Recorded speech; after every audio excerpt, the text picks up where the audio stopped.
Salam jas merah. Jangan sekali-sekali melupakan sejarah.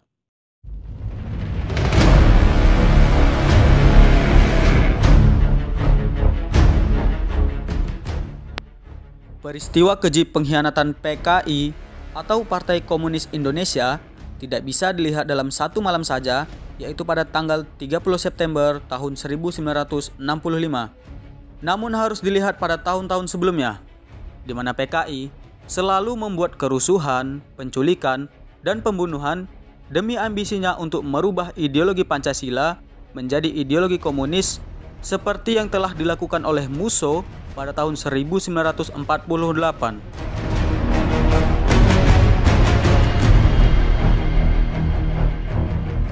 Demi ambisinya, PKI secara sadis membunuh para ulama, santri, tentara, dan para pejabat yang menolak ideologi komunisme.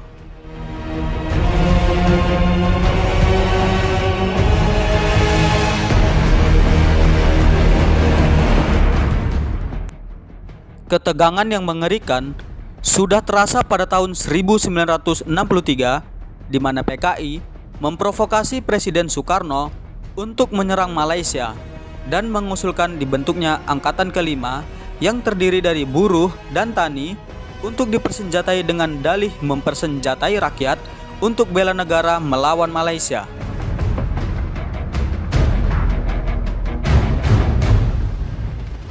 Padahal ini hanyalah akalan busuk PKI untuk memperkuat diri, yang mana mereka telah mendapatkan tawaran 100.000 senjata secara gratis dari Perdana Menteri Cina Zhou Enlai dalam upaya mendukung pemberontakan terhadap ideologi negara Indonesia Pancasila.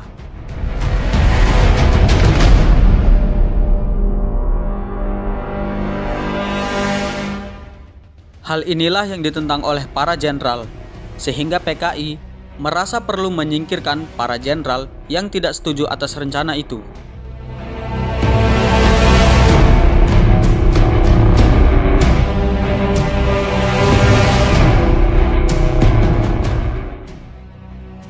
Pada tanggal 13 Januari 1965, dua sayap PKI, yaitu PR, Pemuda Rakyat, dan BTI, Barisan Tani Indonesia, menyerang dan menyiksa peserta training PII di Desa Kanigoro, Kecamatan Kras, Kabupaten Kediri, sekaligus melecehkan dan memperkosa pelajar wanitanya, dan juga merampas sejumlah mushaf Al-Quran dan merobek serta menginjak-injaknya.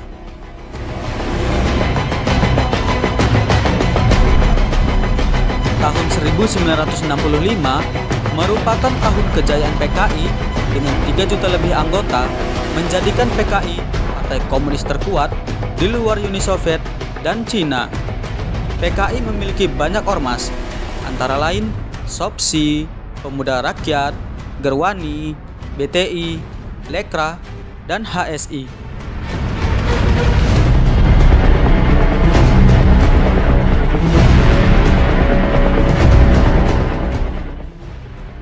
Pada bulan Juli 1965, PKI menggelar pelatihan militer untuk 2.000 anggotanya di Pangkalan Udara Halim Perdana Kusuma dengan dalih mempersenjatai rakyat untuk bela negara dan dibantu oleh unsur TNI Angkatan Udara.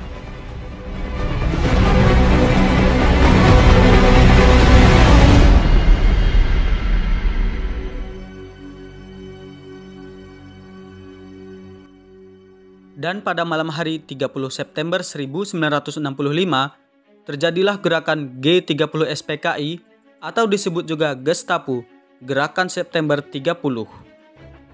Pada malam jahanam tersebut, PKI menculik dan membunuh 6 jenderal senior TNI Angkatan Darat dan membuang mayatnya ke dalam sumur di Lubang Buaya.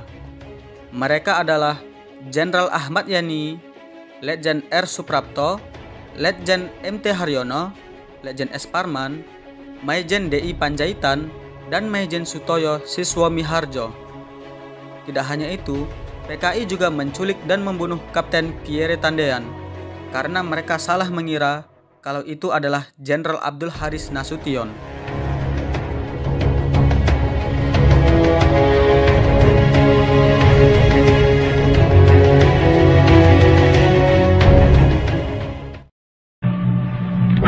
Bismillahirrahmanirrahim. Hari ini, hari angkatan bersenjata kita. Hari yang selalu gemilang, tapi yang kali ini, hari yang dihinakan oleh fitnahan, dihinakan oleh khianatan, dihinakan oleh penganiayaan. Tetapi hari angkatan bersenjata kita, setiap prajurit tetap rayakan dalam hati sanubari kita dengan tekad kita